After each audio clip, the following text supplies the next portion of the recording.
আদ্দিন হাসপাতাল ২ বড় মগবাজার ঢাকায় গত ২৭/৫/২০২৬ খ্রিস্টাব্দ তারিখে ৬ নবজাতকের আকস্মিক মৃত্যুর ঘটনার প্রেক্ষিতে medical practice and private clinics and laboratories regulation ordinance 1982 এর ১১(১) ধারা অনুযায়ী গঠিত তদন্ত কমিটির প্রতিবেদনের প্রেক্ষিতে গত ৪/৬/২০২৬ খ্রিস্টাব্দ তারিখে স্মারক নং ১১৩৮ মোতাবেক লাইসেন্স কেন বাতিল করা হবে না মর্মে ৭/৬/২০২৬ খ্রিস্টাব্দ তারিখ বিকেল ৫ ঘটিকার মধ্যে জবাব প্রদানের জন্য নির্দেশ প্রদান করা হয়।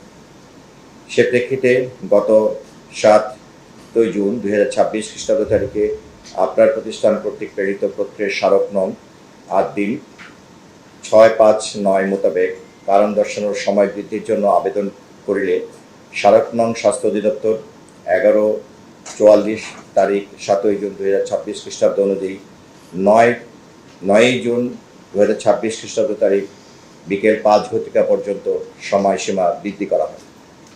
পরবর্তীতে ৯ জুন ২০২৬ খ্রিস্টাব্দ তারিখে আপনার প্রতিষ্ঠান কর্তৃক প্রেরিত পত্রের স্মারক নং আদ্দিন হাসপাতাল ৬৬৬ তারিখ ৯/৬/২০২৬ খ্রিস্টাব্দ মোতাবেক যে জবাব ও ব্যাখ্যা প্রদান করা হয় তাহা কর্তৃপক্ষের নিকট সন্তোষজনক না হওয়ায় the medical practice and private clinics and laboratories regulation ordinance 1982 এর ১১(২) খ ধারা অনুযায়ী অত্র হাসপাতালের লাইসেন্স বাতিল করা হইল।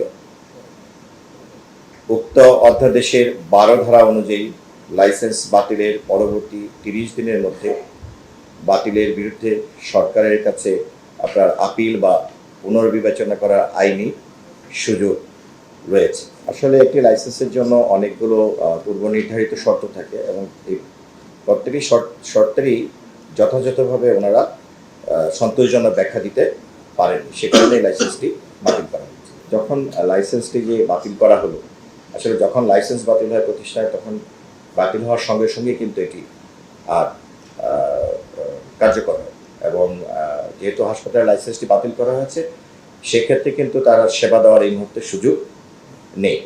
সো এই মুহূর্ত থেকেই যারা ভর্তি কিংবা যে জরুরি সেই সেবাটি কিন্তু হাসপাতালটি এখন লাইসেন্স অনুমোদন অতএব সুযোগ নেই। আর যারা ভর্তি আছে তাদের ক্ষেত্রে বিষয়টি একটু ভিন্ন। এই ক্ষেত্রে যেহেতু ভর্তিকৃত রোগী, সেই ক্ষেত্রে তাদেরও সেবা নেওয়ার সুযোগ নেই, কারণ এখন এই মুহূর্তে হাসপাতালটির লাইসেন্স বাতিল হয়েছে।